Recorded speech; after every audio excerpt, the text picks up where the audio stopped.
পরিবারের মধ্যেই আছে। সত্যি কথা বলতে কি, এটা আমার চোখে এখনো মনে হয় যে যেমন স্কুল থেকে পড়াশোনা করে তখনকার দিনে যা পরিস্থিতি পরিবেশ ছিল, পড়াশোনার যা পরিবেশ ছিল, স্কুল থেকে ইলেকট্রিক দপ্তরে যে চাকরি হচ্ছে, অফিসার হয়েছে, প্রাইমারি চাকরি হচ্ছে, পুলিশ হচ্ছে, পুলিশ হচ্ছে, এমনকি স্কুল থেকে প্রফেসরও হয়েছে।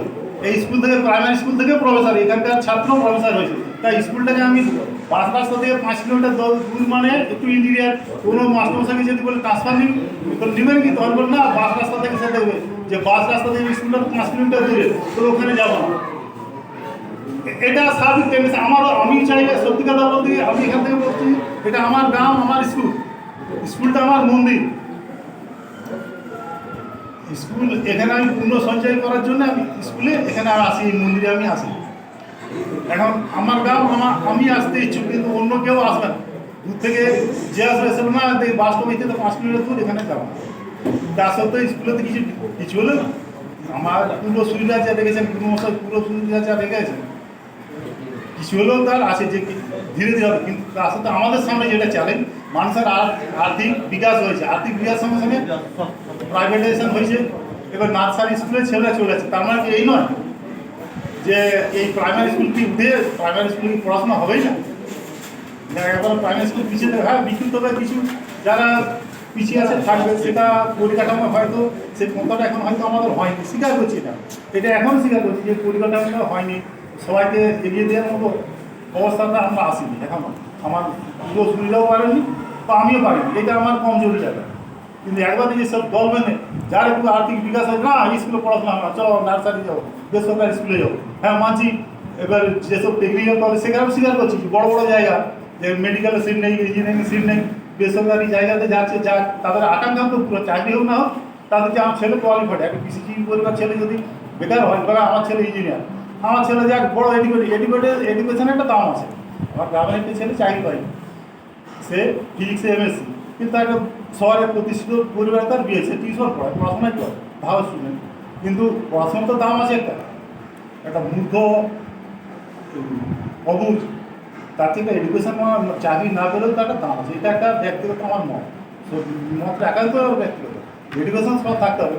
140 কোটির লোক, আমি আগে একটা পরিশ্রম করেছিলাম যে কেন্দ্র সরকারের 1.5 কোটি, বছর 10 টাকা, আর রাজ্য সরকার 3 কোটি চাকরি, তার 130 কোটি লোকের মধ্যে তখন ছিল 130 কোটি, তার 3 কোটি লোকের চাকরি, তার বাকি তো বেকারই থাকে। আর দেশ বিদেশে যারা কিছু ছিল, বিলিয়ন ছিল, সব যাচ্ছে, কিন্তু আমেরিকা হাতে পায়ে চেয়ে নেবে না, প্লেনে করে ডিপোর্টেশন করে দিচ্ছে। তার কোয়ালিফাইড 50 লাখ টাকা খরচ করে আমেরিকা গেছে। তাহলে এই তো আমাদের উচ্চশিক্ষার পরিণাম। তাহলে আমার দেশেই লড়তে হবে, দেশেই সব কিছু করতে হবে।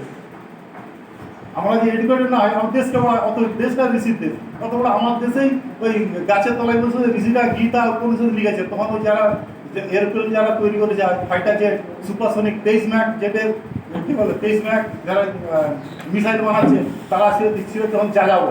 আমার দেশের ঋষিরা যেমন অত বড় শাস্ত্র লিখছিলেন, ওই আজ যারা আমাদের দেশকে, এই ঋষির দেশের লোককে ওই ফাইটার জেট 7 কোটি টাকা 90 কোটি টাকা ওই ফাইটার জেট বিক্রি করছে, আমরা কিনতে বাধ্য হচ্ছি। আমাদের অতি কষ্টার্জিত অর্থ দিয়ে, সৎ পথেরই অর্থ। আমরা সত্যি কথা, শিক্ষা অনেক রকম আছে, যেটা না বলে নয়, যাদেরকে আমরা বড় বলছি। সাই নজরুলের যে একটা কথা আছে, যে যত ভণ্ড ধরিবা যায় সেই তত বড় জাতি। অ্যাকচুয়ালি ফ্রেঞ্চ, তার আফ্রিকা ইজ কলোনি। আমরা জানতে ব্রিটিশ, আমরা অতি যা ধারণা ছিল, ইতিহাস যেটুকু পড়েছি যে ব্রিটিশরাই আমার দেশকে শাসন করেছে, তা না। গোটা পর্তুগিজ, গোটা ইউরোপ, গোটা আমেরিকা, সারা দেশ, এই গোটা বিশ্বকে লুটেছে। আমি তো রাজনৈতিক ব্যাপার আনছি না, এটা একটা ঘটনা। কিন্তু আমার দেশে যোদ্ধা ছিল, আমার দেশে সব ছিল, আমার দেশে কৌশলও ছিল। ঋষিদের মতো শাস্ত্র এবং শস্ত্র দুটোই জানতেন, ঋষিরা দুটোই জানতেন, দুটোরই প্রয়োগ জানতেন। কিন্তু তারা অপর দেশ লুট করতে জানতেন, নিজের প্রতিরেখার জন্য করেছিল। তা আমাদের সেটা ছিল কী বলো, আমাদের ঐতিহ্য সংস্কার, যে অপর ক্ষতি না করা। তারপর বিদেশের সেটা কমজোরি হয়েছে, হানা দিচ্ছে আমার দেশে।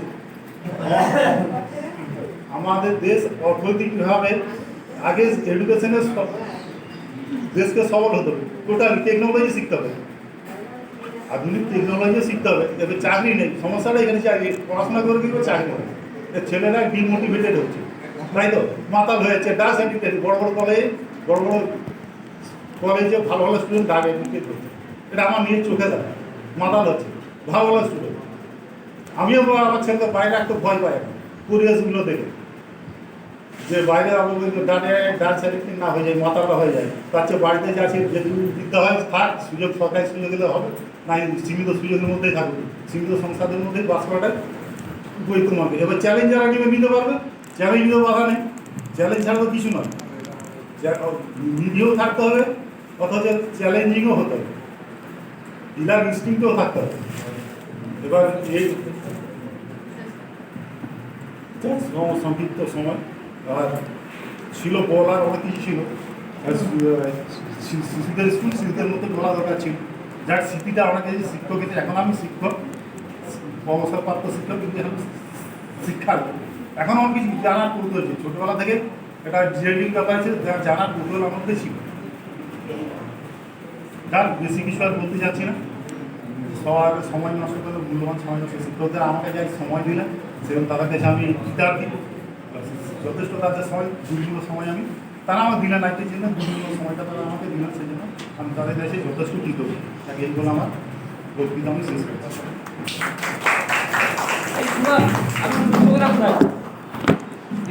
দুটা অনুরোধ, মানে মাস্টারমশাইদের কাছে অনুরোধ। প্রথম কথা, আমি ছাত্র, নবদা ছাত্র, তুমি ছাত্র, সবাই ছাত্র করছেন না, তখন মাস্টারমশাই ছবিটা থাকবে।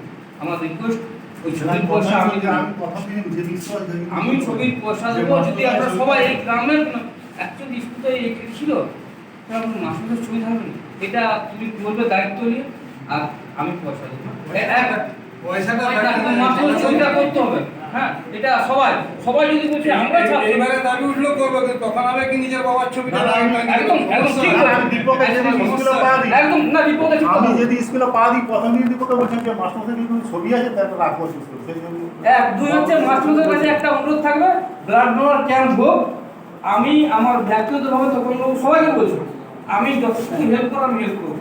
একটা ব্লাড ডোনার ক্যাম্প যেন প্রাইমারি স্কুলের মধ্যে যে কোনো একটা ভালো জায়গায় হোক, ফাঁকা জায়গায় যখন জায়গাটা বড় হয়, হ্যাঁ, সুভাষ তোমাকে অনুরোধ করবে, এটা করতে হবে সরকারি হয়। সায়েন্স সমিতির সহযোগিতায় আমার স্কুলে না কোন সহযোগিতা নয়, ব্যানারে লেখা থাকবে প্রাইমারি স্কুল, হ্যাঁ, ব্লাড ডোনার ক্যাম্প, আমি হেল্প করবো ব্যক্তিগতভাবে, ঠিক আছে? নমস্কার, আমি মুক্তি, ভালো থাকো সবাই। ভাবি যাবে।